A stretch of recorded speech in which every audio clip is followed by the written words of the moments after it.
MNS news, सच जरूरी है। नमस्कार, एमएनएस न्यूज लाइव में आप सभी का स्वागत है। मैं हूं आपके साथ अर्शी अंसारी। आइए देखते हैं देश और दुनिया की तमाम बड़ी खबरें। हमास ने कहा, हम इजराइल की धमकियों से नहीं डरते। गाजा के लोगों के लिए जस्टिन ट्रूडो ने की ये मांग। जी हाँ, इजराइल हमास के खिलाफ पिछले 10 दिनों से युद्ध जारी है, जिसमें हजारों लोगों की मौत हो गई है।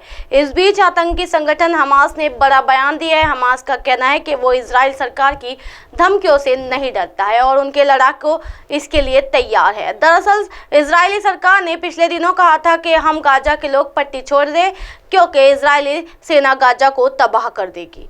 हमास युद्ध समूह के प्रवक्ता अबू अबेदेह ने सोमवार को कहा कि गाजा में करीब 200 से 250 लोगों को बंधक बनाया गया है। बंधकों में इजरायली नागरिकों सहित अन्य देशों के लोग भी शामिल हैं। उन्होंने साफ किया है कि विदेशी नागरिक हमारे मेहमान हैं, जिन्हें परिस्थितियां अनुकूल होते ही छोड़ दिया जाएगा। अबेदेह ने बताया कि अजय दिन अल कसम ब्रिगेड के हमले के बाद से 200 लोगों को बंधक बनाया गया है, वहीं बाकी 50 लोगों को अन्य प्रतिरोध गुटों ने बनाया है। हमास के प्रवासी कार्यालय के प्रमुख मिसाल ने कहा कि इजरायली जेलों में बंद 6000 फिलिस्तीन नागरिकों को रिहाई के लिए बंधकों का उपयोग किया जाएगा। कनाडा के प्रधानमंत्री ने किया ये आह्वान। जी हाँ, इसके अलावा कनाडा के प्रधानमंत्री जस्टिन ट्रूडो ने गाजा में एक मानवीय गलियारों की स्थापना का आह्वान किया है, जिसने 2.3 मिलियन निवासियों को सहायता प्रदान की जा सके। ट्रूडो ने कहा कि गाजा के नागरिकों को भोजन पानी जैसी आपूर्ति पहुंचाना अनिवार्य है। ट्रूडो ने साफ किया है कि कनाडा इजराइल के आत्मरक्षा के अधिकार का समर्थन करता है। संघर्ष के समय में नियमों का पालन किया जा सके। आतंकवाद बचाव योग्य नहीं है। ब्रिटेन के प्रधानमंत्री ने भी की थी टिप्पणी। जी हाँ, ब्रिटिश प्रधानमंत्री ऋषि सुनक ने सोमवार को संसद सत्र को संबोधित किया। इस दौरान उन्होंने कहा कि पिछले सप्ताह इजराइल में शुरू हुए युद्ध ने दुनिया को झकझोर कर दिया है। युद्ध में हजारों लोगों की जान जा चुकी है और ना जाने कितने लोग घायल हो गए हैं।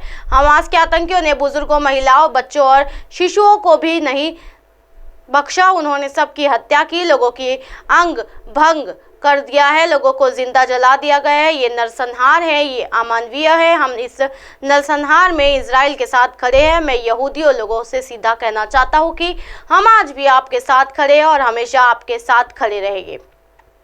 इजराइल विश्व में यहूदी लोगों के लिए सुरक्षित स्थान है। इजराइल के अस्तित्व पर हमला किया गया है। हम आपकी सुरक्षा के लिए ये सब कर रहे हैं जो भी हम कर सकते हैं।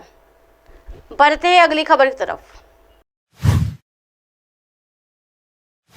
इजराइल को भी सता रहा युद्ध बढ़ने का डर, अपने ही कई शहरों को कराएगा खाली। जी हाँ, इजराइल और हमास के बीच जारी जंग लगातार भीषण हो रही है। इजराइल ने तो अपने करीब 3.5 लाख सैनिकों को गाजा पट्टी के सीमा पर तैनात रखा है और कभी भी जमीनी हमास हमला हो सकता है।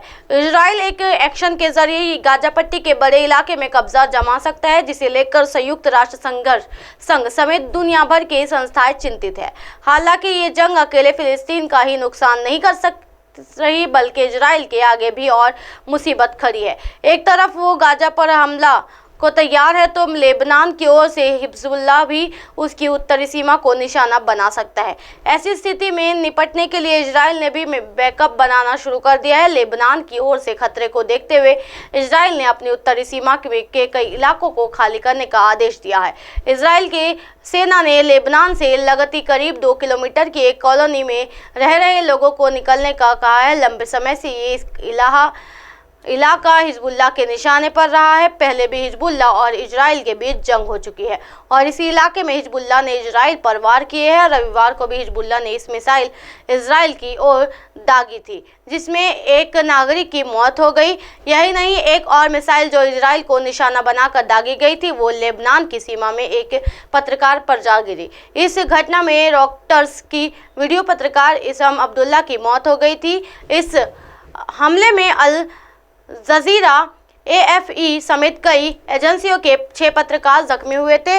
इस हमले पर दुखी जताते हुए लेबनान के राष्ट्रपति ने इस घटना के लिए इजराइल को जिम्मेदार बताया था। लेबनान के राष्ट्रपति गिलाड एर्डोगान ने कहा कि आप जानते हैं कि हम मीडिया को निशाना नहीं बनाते, हम युद्ध में हैं और इसमें गलती से ऐसी चीज हुई है।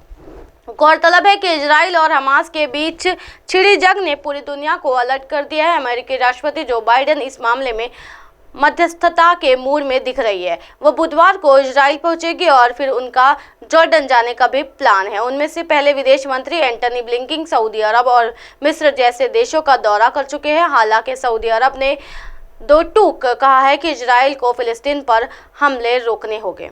इसी तरह की दिन भर की तमाम बड़ी खबरों से फिर कराओगे आपका रूबरू। तब तक देखते रहिए MNS न्यूज नेटवर्क। मेरे साथ ये निर्शन सारिक साथ। नमस्कार।